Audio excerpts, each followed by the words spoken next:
Hi friends, in our time together today, I'm introducing the tune Marion MacLean of Eoligarry. Many refer to simply as slow air in D.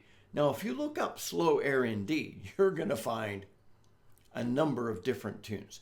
So that's why I'm wanting to go by the actual name that was given by the composer of the tune. It's listed as a waltz on the session website.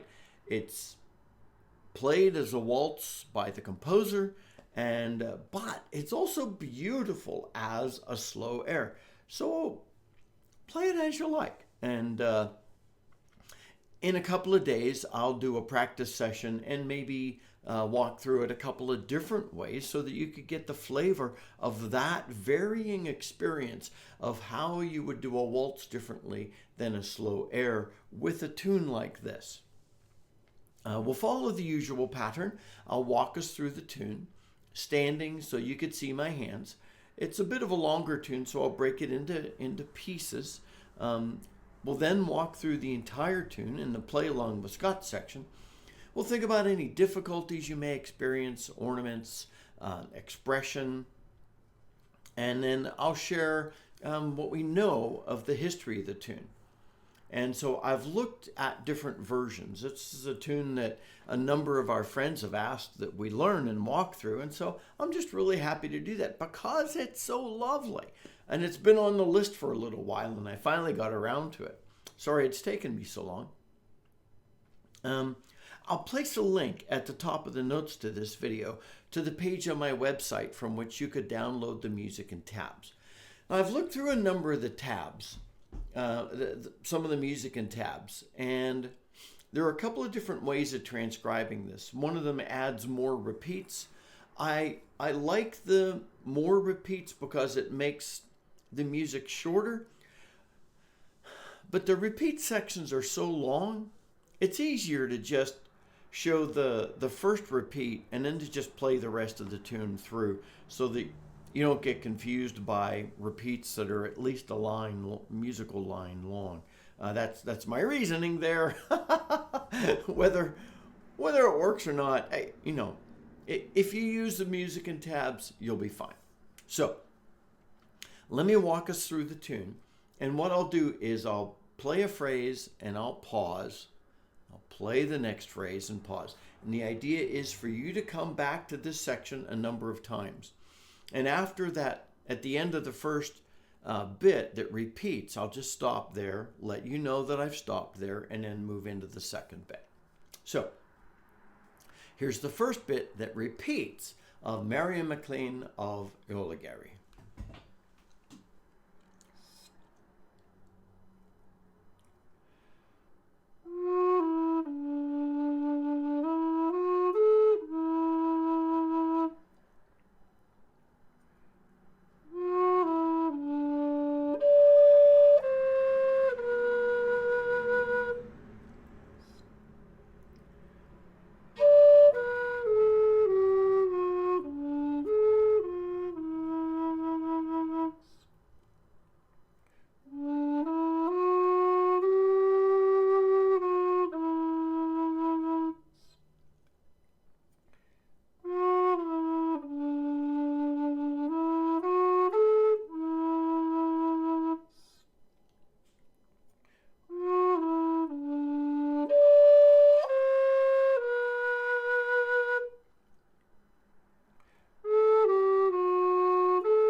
All right, and so you'll learn that bit, walk through it with me as many times as you need to get that bit into your hands and mind.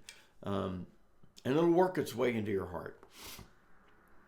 So that is the bit that repeats. So play that, and you'll play it when you're playing it, as we'll do in the play along with Scott section. You play that twice. Now I'll walk us through the rest of the tune.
right, that is the whole tune. Woo! You know, I found for me personally, this is helpful to walk through it. However, for me personally, I go to, with this one in particular, a little longer tune that has a lot of very repetitive phrases. I don't mean in a bad way. It's just, it's got a good, strong theme. I think my recommendation is probably that you listen to the Play Along with Scott section a few times and then come back to the walkthrough, because you want to get the tune in your brain. And if you hear this, it's going to seat itself, because it's just so absolutely lovely. So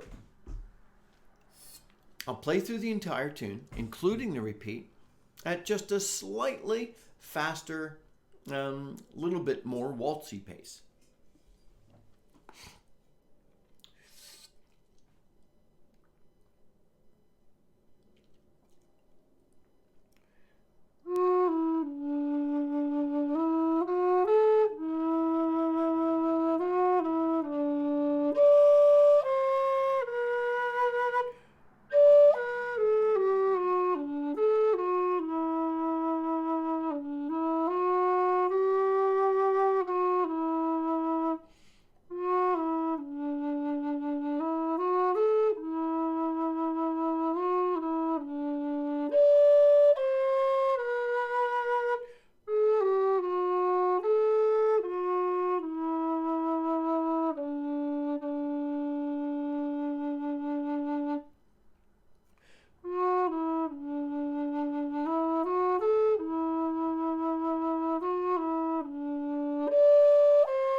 Alrighty, so that's the Play Along with Scott section. Let's think through difficulties you might experience. You saw me experience one. As you're going up, make sure that as you're going up, you're ready for that second octave B.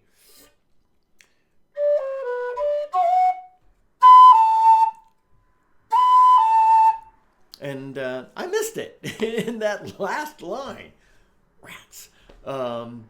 And that's okay. You're going to do that sometimes. And I don't want to take that out, because that's the reality of playing.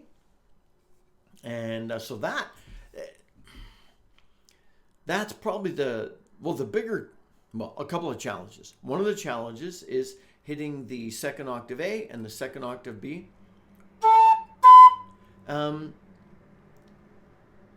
remember, there are a number of tricks to them. You can hit them hard. This is either a waltz or an air, depending upon how you want to play it. Written, intended as a waltz.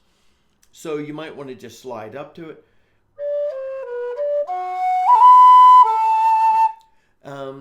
And so that I just kind of danced off of the A, slid up to the B quickly, so that it almost didn't even feel like a slide, but it made that easier. So one thing is the pace. We've talked some lately about using a metronome. This might be one you want to use a metronome for if you find yourself going to the races or changing your pace unintentionally. Now, it's perfectly fine for you to change your pace intentionally. So the other challenge with the tune is just remembering it. And that's why I say, go to the play along with Scott section and listen and listen and listen a number of times. Go and listen to other people and get a feel for it. Listen to people playing it as a waltz and not just people playing it as an air, and it will embed itself in your brain. You'll find minimal variations between how the tune is expressed. And so, that's fine.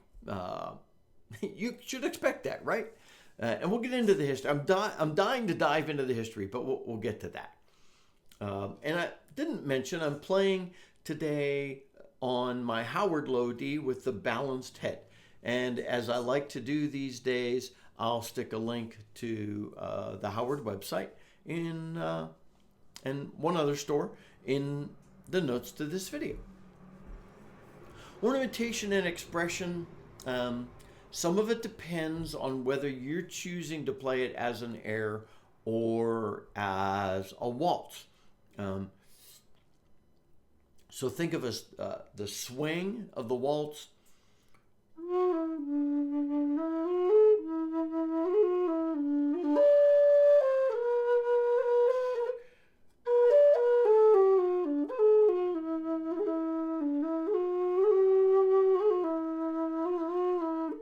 So have fun with that. You're doing more no matter which of those you choose, you're doing more gentle ornaments. Playing it as an air, you're going to sit on notes longer. As a waltz, you're going to do some quick sliding, some normal cuts and taps, probably a roll when you hit that bottom D, maybe a cran, unless you want to, because you really can't vibrato the bottom D unless you're using like a diaphragm or breath vibrato, and so you can do those things. Definitely like moving up some of those step ups.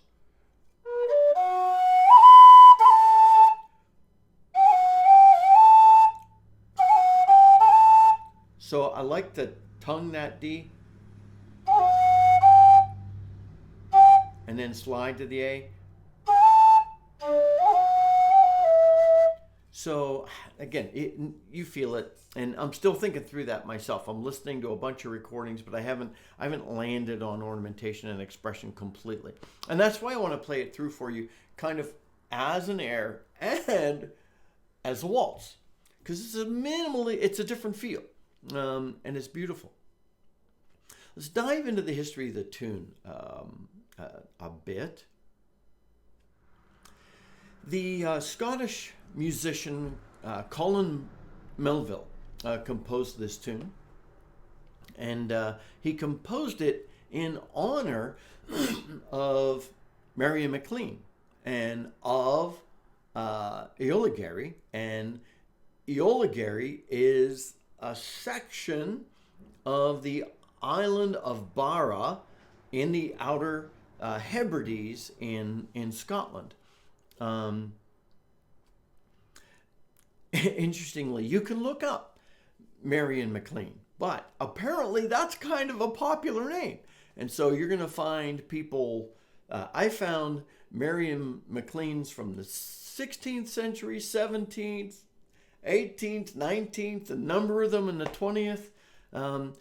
But this one, if everything I've studied is right, This one was born on the island of Barra in Eoligarry in 1879, and she emigrated to Canada in 1922 and died at the age of 95.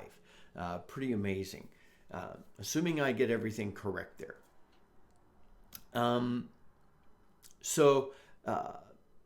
Colin Melville wrote this in honor of Marion. I don't know the connection between the two of them, and I couldn't find that. I even read an interview with Colin I found, because Colin's like, as of this recording, he's not even 50 years old yet. And that's why I've been a little concerned about doing this one, because I've been trying to figure out if this tune is in the public domain, because it's a fairly recent tune. But everything I found, it seems to be. And so if it's not, I'll have to do something.